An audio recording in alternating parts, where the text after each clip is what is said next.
Advance classes. તો friends આશા રાખું છું તમે બધા મજામાં છો, મસ્ત છો. બી સેમેસ્ટર 3 ના વિદ્યાર્થી મિત્રોને ટૂંક સમયમાં જીટીયુ ની એક્ઝામ સ્ટાર્ટ થવાની છે. તો આ વિડિયોની અંદર આપણે એનાલોગ અને ડિજિટલ ઇલેક્ટ્રોનિક્સના આઈએમપી ક્વેશ્ચનની ચર્ચા કરશું. આની પહેલા મેં ઇલેક્ટ્રિકલ મશીન 1 સબ્જેક્ટ છે એના આઈએમપી ક્વેશ્ચનનો વિડિયો બનાવી દીધો છે. જો તમે ન જોયો હોય તો ડિસ્ક્રિપ્શનમાં લિંક આપેલી છે, અથવા આપણા WhatsApp અને Telegram ગ્રુપમાં પણ મેં લિંક મોકલી દીધેલી છે. તો એ પણ ડિસ્ક્રિપ્શનમાં લિંક છે, ત્યાંથી તમે WhatsApp અથવા Telegram ગ્રુપમાંથી જોડાઈ શકો છો. ત્યાંથી પણ જે કંઈ પણ પરીક્ષાને લક્ષી અપડેટ આવી શકે છે ત્યાંથી તમે મેળવી શકો છો. વન બાય વન આપણે સ્ટાર્ટ કરતા જઈએ, બરાબર. હવે જેટલા પણ વિદ્યાર્થી મિત્રો બી સેમેસ્ટર 3 માં અમુક લોકોએ D2D કરેલું હશે, એટલે ડિપ્લોમા વાળા વિદ્યાર્થી મિત્રો છે, અમુક 12 સાયન્સ કરીને આવેલા છે થર્ડ સેમેસ્ટરની અંદર, બરાબર. તો તમારો સરસ મજાનો સબ્જેક્ટ છે એનાલોગ અને ડિજિટલ ઇલેક્ટ્રોનિક્સ, બરાબર. હવે એમાં તમે જુઓ તો પહેલા નંબરનું ચેપ્ટર જે છે એ ડિફરન્શિયલ, મલ્ટી સ્ટેજ અને ઓપરેશનલ એમ્પ્લીફાયર, બરાબર. બેઝિક ઓપ એમ્પ કોને કહેવામાં આવે છે, ઓપરેશનલ એમ્પ્લીફાયર કોને કહેવામાં આવે છે, એ આપણે બેઝિક અહીંયા જોવાનું છે, બરાબર. સૌથી પહેલા નંબરનો ક્વેશ્ચન જો મેં લખેલો છે તો એ ઓપ એમ્પ એટલે ઓપરેશનલ એમ્પ્લીફાયર શું છે, એ બેઝિક આપણને આઈડિયા હોવો જોઈએ, બરાબર. એટલે એમાં જો મેં કઈ માર્ક નથી લખ્યા, બને ત્યાં સુધી એવું ભાઈ સ્ટાર્ટિંગ નું છે તો એ ભાઈ આપણને આવડતું હોવું જરૂરી છે ભાઈ. એટલીસ્ટ બેઝિક ઓપરેશનલ એમ્પ્લીફાયર શું છે એ આપણને આઈડિયા હોવો જોઈએ. ત્યાર પછી તમે જો બીજા નંબરનો ક્વેશ્ચન છે equivalent circuit of op amp, બરાબર. આ 4 માર્ક થી લઈને 7 માર્ક ની અંદર તમને પૂછાઈ શકે છે, બરાબર. ઇક્વિવેલન્ટ સર્કિટ આપણને પૂછી છે ઓપરેશનલ એમ્પ્લીફાયર. ત્યાર પછી block diagram of op amp, એ પણ 4 અથવા 7 માર્ક ની અંદર પૂછાઈ શકે છે. જો 4 માર્ક 7 માર્ક એટલે અમુક પેપર ની અંદર ક્યારેક 4 માર્ક માં પૂછાયેલું હોય, અમુક પેપરમાં 7 માર્ક માં પૂછાયેલું હોય, બરાબર. તો એ પ્રમાણે મેં અહીંયા 4 7 લખેલા છે. 7 માર્ક માં આવે ને જો પેપર આપણો મતલબ કે શું છે તો તમારા માટે સારું કહેવાય કે ભાઈ ઈઝી ક્વેશ્ચન તમને 7 માર્ક ની અંદર આવી ગયો છે. બાકી પેપર સેટર ઉપર આધાર છે, બરાબર. પછી તમે જુઓ તો કે ભાઈ અહીંયા તમે જે જુઓ છો એ બધી વ્યાખ્યાઓ છે, બરાબર. ડેફિનેશન જેને આપણે કહીએ છીએ તો input resistance, output resistance, common mode rejection ratio CMRR most IMP છે, વ્યાખ્યા પૂછાય છે. Input offset voltage, input bias current, input offset current અને પાવર સપ્લાય રિજેક્શન રેશિયો, બરાબર. PSRR અને સ્લીવ રેટ. આટલી વ્યાખ્યાઓ છે, ખાસ તમારે તૈયાર કરી લેવાની છે. આમાંથી કોઈ પણ 3 અથવા 4 તમને પૂછાઈ શકે છે. એટલે 3-4 માર્ક ની અંદર તમને વ્યાખ્યા પૂછાય છે. 3 માર્કમાં પૂછાય તો 3 વ્યાખ્યા હશે, 4 માર્કમાં પૂછાય તો 4 વ્યાખ્યા હશે. આમાંથી આટલી વ્યાખ્યા છે ભાઈ બેઝિક તમારે તૈયાર કરી લેવાની થશે, બરાબર. ત્યાર પછી તમે જુઓ ઇન્વર્ટિંગ એમ્પ્લીફાયર, બરાબર. 4 માર્ક ની અંદર તમને ક્વેશ્ચન પૂછાય છે, ઓકે. એટલે ખાસ ઇન્વર્ટિંગ એમ્પ્લીફાયર આપણે તૈયાર કરી લેવાનું છે. એઝ અ તમને કદાચ પરીક્ષાની અંદર એવું inverting amplifier as a op amp તો ઈ સેમ જ ક્વેશ્ચન થશે, બરાબર. એના પછી ઇન્વર્ટિંગ સમિંગ એમ્પ્લીફાયર, બરાબર. ઇન્વર્ટિંગ સમિંગ એમ્પ્લીફાયર 4 અથવા 7 માર્ક ની અંદર તમને ક્વેશ્ચન પૂછાય છે. ત્યાર પછી તમે જુઓ તો કે ડિફરન્શિએટર અથવા ડિફરન્સ એમ્પ્લીફાયર, એ પણ તમને 4 માર્ક ની અંદર પૂછાય છે. એટલે ચેપ્ટર નંબર 1 તમે જુઓ તો આ 7 ક્વેશ્ચન છે પ્રોપર તમે તૈયાર કરી લ્યો તો એમાંથી તમને સારો સ્કોર એમાંથી થઈ શકે છે, બરાબર. હવે એના પછી આપણે ચેપ્ટર નંબર 2 તરફ આગળ વધીએ. ચેપ્ટર નંબર 2 છે linear application of op amp, બરાબર. હવે એમાં તમે જો સૌથી પહેલા કમ્પેરિઝન બિટવીન આઇડિયલ અને પ્રેક્ટિકલ ઓપ એમ્પ. આઇડિયલ અને પ્રેક્ટિકલ ઓપ એમ્પ છે એનું આપણે કમ્પેરિઝન કરવાનું છે. 3 માર્ક ની અંદર તમને ક્વેશ્ચન પૂછાઈ શકે છે. એના પછી તમે જુઓ તો કે ભાઈ આઇડિયલ વોલ્ટેજ ટ્રાન્સફર કેરેક્ટરિસ્ટિક 3 થી 4 માર્ક ની અંદર પૂછાય છે, બરાબર. ઓફ ઓપ એમ્પ, બરાબર. Ideal voltage transfer characteristic 3 mark અથવા 4 માર્ક ની અંદર તમને પૂછાઈ શકે છે. પછી નોન ઇન્વર્ટિંગ એમ્પ્લીફાયર 4 થી 7 માર્ક નો ક્વેશ્ચન છે. ઇન્સ્ટ્રુમેન્ટ એમ્પ્લીફાયર 4 થી 7 માર્ક નો ક્વેશ્ચન છે, બરાબર. ધ ઇન્ટિગ્રેટર 3 4 7, બરાબર. એમાંથી મતલબ કે અમુક સમયે 3 માર્ક માં પૂછાયેલો છે, ક્યારેક 4 માર્ક માં પૂછાયેલો છે, ક્યારેક 7 માર્ક માં પૂછાયેલો છે. તો ઇન્ટિગ્રેટર જે છે, બરાબર, તો એ તમારે ભાઈ ખાસ કરવાનું છે. આઈએમપી ની અંદર આવે છે. લો પાસ ફિલ્ટર 7 માર્ક ની અંદર તમને ક્વેશ્ચન પૂછાય છે, બરાબર. મોસ્ટ આઈએમપી ની અંદર આવી જશે લો પાસ ફિલ્ટર. ત્યાર પછી તમે જુઓ હાઈ પાસ ફિલ્ટર, બરાબર. લો પાસ ને high pass filter. High pass filter ની અંદર તમને જે ક્વેશ્ચન પૂછાય છે second order high pass Butterworth filter, બરાબર. આ જે છે, બરાબર, ઈ તમને 4 અથવા 7 માર્ક ની અંદર તમને પૂછાઈ શકે છે. અથવા ખાલી બેઝિક તમને એવો ક્વેશ્ચન 3-4 માર્ક માં પૂછી લે કે હાઈ પાસ ફિલ્ટર સમજાવો, બરાબર. એટલે બે આની અંદર તમારે કવર થશે 4 થી 7 માર્ક ની અંદર. ત્યાર પછી વોલ્ટેજ રેગ્યુલેટર, બરાબર. વોલ્ટેજ રેગ્યુલેટર છે એઝ અ આઈસી એવું તમને પૂછી લે, બરાબર. તો 78XX એ પોઝિટિવ વોલ્ટેજ રેગ્યુલેટર છે, 79XX નેગેટિવ વોલ્ટેજ રેગ્યુલેટર છે. 4 માર્ક ની અંદર તમને પૂછાઈ શકે છે. ત્યાર પછી વેઇન બ્રિજ ઓસિલેટર, આ પણ મોસ્ટ આઈએમપી છે, બરાબર. 4 માર્ક ની અંદર તમને પૂછાઈ શકે છે, ક્લિયર. એટલે જે બીજું ચેપ્ટર છે તો ટોટલ તમારે 9 ક્વેશ્ચન એની અંદર તૈયાર કરવાના થાય. ત્યાર પછી ચેપ્ટર નંબર 3 ઉપર આપણે આગળ વધીએ તો એમાં છે non linear application of op amp, operational amplifier ની નોન લિનિયર એપ્લિકેશન. તો એમાં સૌથી પહેલા operational amplifier as a comparator, બરાબર. કમ્પેરેટર 3 માર્ક ની અંદર તમને ક્વેશ્ચન પૂછાય છે. હવે એમાં બે પ્રકારના non inverting comparator, inverting comparator. એટલે આ બે આની અંદરના ક્વેશ્ચન છે ખાસ તમારે કરે. એટલે તમને નોન ઇન્વર્ટિંગ કમ્પેરેટર એ પૂછી શકે છે 3 માર્ક ની અંદર, ઇન્વર્ટિંગ કમ્પેરેટર એ 3 માર્ક ની અંદર તમને પૂછી શકે છે, બરાબર. પછી ઝીરો ક્રોસિંગ ડિટેક્ટર સૌથી વધારે મોસ્ટ આઈએમપી ભાઈ 7 માર્ક માં, 4 ને 7 મેં લખ્યા છે પણ જનરલી વધારે પડતો 7 માર્ક ની અંદર પૂછાય છે, બરાબર. એટલે zero crossing detector most IMP છે પરીક્ષાની અંદર, બધા પેપર ની અંદર ઓલમોસ્ટ હોય છે, બરાબર.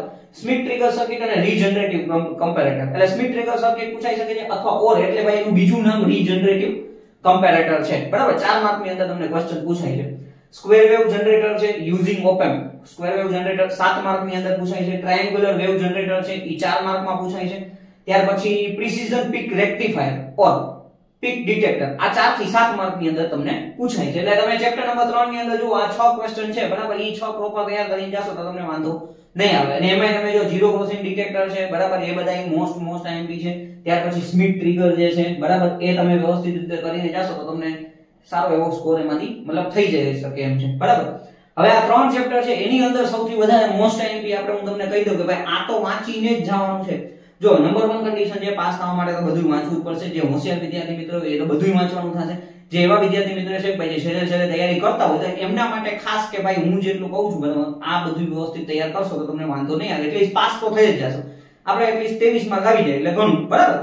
હવે એના માટે આપણે તમે જુઓ તો સૌથી પહેલા ઇક્વિવેલન્ટ સર્કિટ તમારે આ કરવાનું છે, બ્લોક ડાયાગ્રામ તૈયાર કરી લેવાનું છે, વ્યાખ્યાઓ તમારે ભાઈ તૈયાર કરી લેવાની છે, બરાબર. આ 3 ક્વેશ્ચન સૌથી વધારે એમ્પલી આપણે તમારે જુઓ તો કે ભાઈ મોસ્ટ આઈએમપી છે, બરાબર.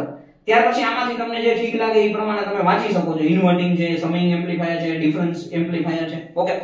ચેપ્ટર નંબર 2 ની અંદર તમે જુઓ તો ભાઈ કમ્પેરીઝન તમે કરી નાખજો, બરાબર. ત્યાર પછી અહીંયા ઇન્સ્ટ્રુમેન્ટ, બરાબર, instrument amplifier, high low pass filter થઈ ગયું, હાઈ પાસ માં સેકન્ડ ઓર્ડર આવી ગયું, બરાબર. વેઇન બ્રિજ ઓસિલેટર, આ વોલ્ટેજ રેગ્યુલેટર પણ ઈઝી છે, બરાબર, બહુ અઘરો ક્વેશ્ચન નથી. 78xx 79xx.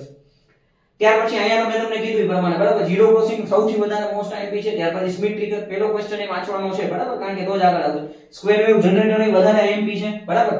એટલે આ 3, ઓકે ફ્રેન્ડ્સ, એટલે આ 3 જે ચેપ્ટર છે એનું મેં અત્યારે તમને આઈએમપી કીધું. હવે નેક્સ્ટ આપણે બીજા 3 જે ચેપ્ટર છે એનું આપણે આઈએમપી જોતા જઈએ, બરાબર. હું સાઈડમાં જાઉં છું, તમે પ્રોપર સ્ક્રીનશોટ લઈ લેજો એટલે તમને વાંધો ના આવે, ઓકે.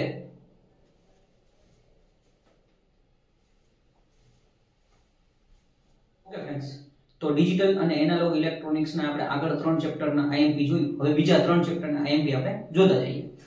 ચોથો નંબરનું ચેપ્ટર છે કોમ્બિનેશનલ ડિજિટલ સર્કિટ, બરાબર. આમ જોવા જઈએ તો વધારે આઈએમપી છે કારણ કે ભાઈ ઈઝી પણ આ ચેપ્ટર છે, બરાબર. પાસ થવામાં સૌથી મહત્વપૂર્ણ ભાગ ભજવી શકે એવું આ ચેપ્ટર છે. હવે એમાં તમે જો સૌથી પહેલા છે તો એસઓપી અને પીઓએસ, બરાબર, એટલે સમ ઓફ પ્રોડક્ટ અને પ્રોડક્ટ ઓફ સમ. આ બેઝિક વસ્તુ છે, બરાબર, એ તમારે સમજવાની છે કારણ કે તો જ તમને આગળ કે મેપ ને એવું બધું આવડશે, બરાબર. એટલે એસઓપી અને પીઓએસ છે એ પરીક્ષાની અંદર ભલે કદાચ ન પૂછાતું હોય પણ મેઈન વસ્તુ એ છે કે એ તમને આવડતું હોવું જરૂરી છે, તો જ તમને આગળ બીજું બધી અમુક વસ્તુઓ છે એ આવડશે. ત્યાર પછી મીન ટર્મ અને મેક્સ ટર્મ 3 માર્ક ની અંદર તમને પૂછાઈ શકે છે, બરાબર. એના પછી તમે જુઓ કે મેપ 3 થી 4 માર્ક ની અંદર તમને પૂછાઈ શકે છે, ક્યારેક 7 માર્ક ની અંદર પણ પૂછાઈ શકે છે, બરાબર. કે મેપ ખાસ આવડતા હોવા તમને જોઈએ, બરાબર. ત્યાર પછી તમે જુઓ હાફ હેડર અને ફૂલ હેડર, બરાબર. આ તમને 3 mark 4 mark 7 mark depend paper setter ઉપર આધાર છે કે ભાઈ ઈ કેટલા માર્કમાં પૂછાય છે, પણ આપણને આવડતું હોવું જોઈએ. મોસ્ટ આઈએમપી ની અંદર આવે છે, બરાબર. ત્યાર પછી ફૂલ સબટ્રેક્ટર 4 અથવા 7 માર્ક ની અંદર પૂછાય છે. ડીકોડર 3 to 8 ડીકોડર સૌથી મોસ્ટ આઈએમપી છે, બરાબર. ઈ 4 થી 7 માર્ક ની અંદર પૂછાય છે. જનરલી 7 માર્કમાં જ હોય છે, બરાબર, પણ 4 થી 7 અમુક એકાદા પેપરમાં 4 માર્કમાં પૂછી લીધું એટલે મેં અહીંયા 4 અને 7 લખેલું છે, બરાબર. એટલે ડીકોડર. ત્યાર પછી તમે જુઓ encoder, same as it is 3 થી 4 માર્ક ની અંદર તમને પૂછાઈ શકે છે. પછી પેરિટી જનરેટર અને ચેકર, બરાબર, એ 4 માર્ક ની અંદર તમને પૂછાઈ શકે છે. પછી મલ્ટીપ્લેક્સર ની વાત કરીએ, બરાબર, તો કે 2 to 1 4 to 1 8 to 1 ને 16 to 1. જો આ 10 નથી, 16 to 1 છે, એટલે 3 4 અથવા 7. એમાં સૌથી વધારે મોસ્ટ આઈએમપી છે 8 to 1, બરાબર. એ તમને 7 માર્ક ની અંદર પૂછાઈ શકે છે. આ 2 to 1 અથવા 4 to 1 છે એ 3 અથવા 4 માર્ક ની અંદર તમને પૂછાઈ શકે છે, ક્લિયર. એટલે મલ્ટીપ્લેક્સર મોસ્ટ આઈએમપી છે, એની એપ્લિકેશન, બરાબર, 3 માર્ક ની અંદર તમને પૂછાઈ શકે છે. અને સેમ એઝ ઇટ ઇઝ ડીમલ્ટીપ્લેક્સર. ડીમલ્ટીપ્લેક્સર ની અંદર 1 to 4 અથવા 1 to 8, બરાબર, એ તમને 4 અથવા 7 માર્ક ની અંદર તમને પૂછાઈ શકે છે, ઓકે. આ ઉપરાંત તમે જુઓ તો કે ભાઈ આ હાફ હેડર ફૂલ હેડર છે, પછી આ જે મલ્ટીપ્લેક્સર છે એની અંદરના અમુક બીજી સર્કિટો છે એ તમારે ખાસ જોઈ લેવી, બરાબર, એટલે તમને વાંધો ના આવે. આ જે ચેપ્ટર છે ભાઈ સૌથી વધારે મોસ્ટ આઈએમપી છે. 11 ક્વેશ્ચન છે, બરાબર. 11 ક્વેશ્ચન તમારા બને છે તો ભાઈ આ પ્રોપર તૈયાર કરી લેશો તો આમાંથી સારો સ્કોર થઈ જશે અને પાસ થવા માટે ભાઈ મહત્વપૂર્ણ ચેપ્ટર છે, બરાબર. ત્યાર પછી તમે જુઓ તો કે ભાઈ અહીંયા જે છે આપણું સિક્વન્શિયલ સર્કિટ અને સિસ્ટમ, બરાબર. હવે આની અંદર સૌથી પહેલા કમ્પેરિઝન બિટવીન કોમ્બિનેશનલ સર્કિટ અને સિક્વન્શિયલ સર્કિટ, મોસ્ટ આઈએમપી, બરાબર. 3 અથવા 4 માર્ક ની અંદર મોસ્ટ આઈએમપી ની અંદર આવશે, પૂછાય જ છે ક્વેશ્ચન, બરાબર. ત્યાર પછી ભાઈ ફ્લિપ ફ્લોપ, જો ફ્લિપ ફ્લોપ ની અંદર ભાઈ ખાસ ધ્યાન દેજો, બરાબર. આ બધા ફ્લિપ ફ્લોપ પૂછાય છે 4 થી 7 માર્ક ની અંદર. જનરલી 1 થી 2 તો ફ્લિપ ફ્લોપ હોય છે ને હોય જ છે, બરાબર. RS flip flop, set reset આપણને ખબર છે, બરાબર. SR ફ્લિપ ફ્લોપ કઈ તોય ચિંતા નથી કરવાની, બરાબર. SR કઈ તોય સેમ છે અને RS કઈ તો પણ સેમ છે, બરાબર. 4 માર્ક થી લઈને 7 માર્ક ની અંદર તમને પૂછાઈ શકે છે. D ફ્લિપ ફ્લોપ, ત્યાર પછી JK ફ્લિપ ફ્લોપ ને JK master slave flip flop. આ ચારે ચાર ફ્લિપ ફ્લોપ તમને આવડતા હોવા જોઈએ, તો 4 થી 7 માર્ક તમારા હાથમાં છે, રોકડા માર્ક છે, બરાબર. ત્યાર પછી ક્લાસિફિકેશન ઓફ રજિસ્ટર. હવે ક્લાસિફિકેશન ઓફ રજિસ્ટર માં તમે જુઓ તો કે ભાઈ આપણે serial in, serial out, serial in, parallel out, બરાબર. સીસો, સીપો, પીસો અને પીપો એવું આવે છે. તો એ ચાર જે રજિસ્ટરના પ્રકાર છે એ આની અંદર જ કવર થઈ જાય છે. એટલે ક્લાસિફિકેશન ઓફ રજિસ્ટર છે એ તમારે તૈયાર કરવાના થશે. અને ફાઇનલ છેલ્લું છે કાઉન્ટર. કાઉન્ટર ની અંદર એ બીજા સબ ટોપિક છે, તો એ તો મેં થોડાક જોઈ લેજો, બરાબર. એટલે આ ચેપ્ટર ની અંદર ઓલમોસ્ટ તમે ગણતરી કરો છો, અહીંયા ભલે 4 થાય છે, બરાબર, ક્વેશ્ચન, પણ આ બધાય 4 અલગ છે. આ તો મેં એકની આરે ફ્લિપ ફ્લોપ માં બધાય લઈ લીધા છે. 7-8 ક્વેશ્ચન જેવું બને છે, પ્રોપર તૈયાર કરશો તો ભાઈ આ તમને 7 થી 12 માર્ક સુધી કવર કરાવી શકે એમ છે, બરાબર. એનાથી વધારે પણ થઈ શકે છે, કારણ કે કોઈ પણ એક ફ્લિપ ફ્લોપ હોય પાછા એને અથવામાં હોય, બરાબર. તો 7 માર્ક ઈ છે, 3-4 માર્ક નો કોમ્બિનેશનલ સર્કિટ વર્ક, એકાદો ક્વેશ્ચન આમાંથી તમને આવી જાય, બરાબર. પણ મોસ્ટ આઈએમપી છે ભાઈ, અને બરાબર 4 ફ્લિપ ફ્લોપ તૈયાર કરવાના છે. શક્ય હશે તો હું એનો વિડિયો બનાવી દઈશ, એટલે જેથી તમને વાંધો ના આવે. Chapter number 6, analogue to digital અને ડિજિટલ ટુ એનાલોગ કન્વર્ટર્સ, બરાબર. હવે એમાં તમે જુઓ તો એમાં weighted register digital to analogue converter 7 mark નો ભાઈ. આની અંદર 7 માર્ક વાળા ક્વેશ્ચન છે એ વધારે છે, અને ભાઈ ઓછા છે એટલે પૂછાય જ છે.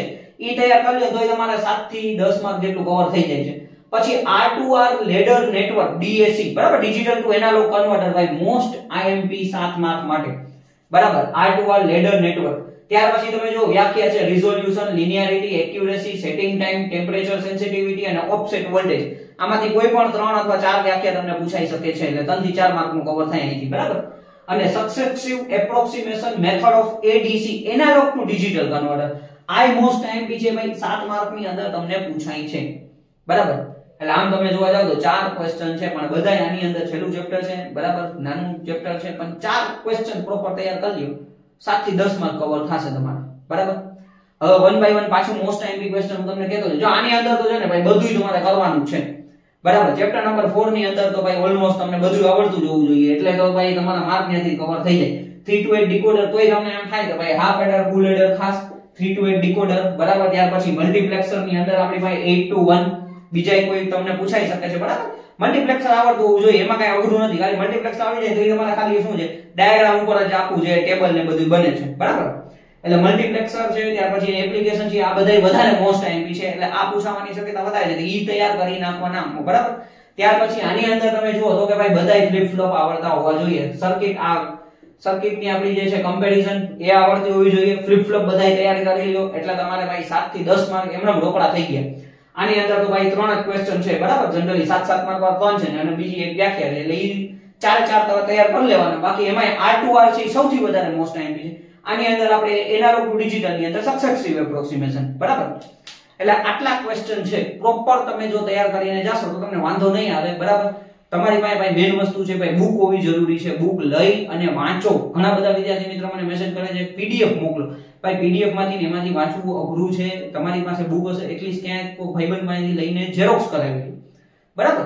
એટલે બુક હશે તો વાંચવામાં મજા આવશે, અને પ્રોપર તૈયારી કરશો. અને જેટલી પણ ડાયાગ્રામ છે, બરાબર, આની અંદર જે મલ્ટીપ્લેક્સર 3-4 વખત ડ્રો કરો, બરાબર. 3-4 વખત તમે ડ્રો કરશો એટલે તમને વાંધો નહીં આવે, તમે આરામથી એની અંદર ભાઈ મગજની અંદર બેસી જશે, તો પરીક્ષાની અંદર સારું તમે પરફોર્મ કરી શકશો, બરાબર. જો સારું ભવિષ્ય બનાવવું હોય અને તો તમારે સારું ભણવું પડશે, સારી મહેનત કરવી પડશે, ખાલી પાસ થવા ઉપર નહીં આવે, બરાબર. બની શકે કાલો નવું સેમેસ્ટર છે ભાઈ, D2D કરેલા વિદ્યાર્થી મિત્રો હોય તો નવા સેમેસ્ટરમાં આવ્યો તો એટલીસ્ટ આપણે હું માનીએ ભાઈ પાસ, કે ભાઈ અત્યારે ખાલી પાસ કરી નાખે, પણ આગળ મહેનત તો કરવી જ જોશે જો એક સારી જગ્યાએ પહોંચવું હોય ને તો, બરાબર. એટલે હર વખત એવું નહીં આવે કે ભાઈ હવે છેલ્લા દિવસોમાં વાંચશું તો આપણે તૈયાર થઈ જશે, તો એનાથી ખાલી તમને ડિગ્રી મળશે, બરાબર. બાકી એનાથી આગળ તમને કઈ કેમ્પસમાં એમાં ફાયદો નહીં થાય. ક્લિયર?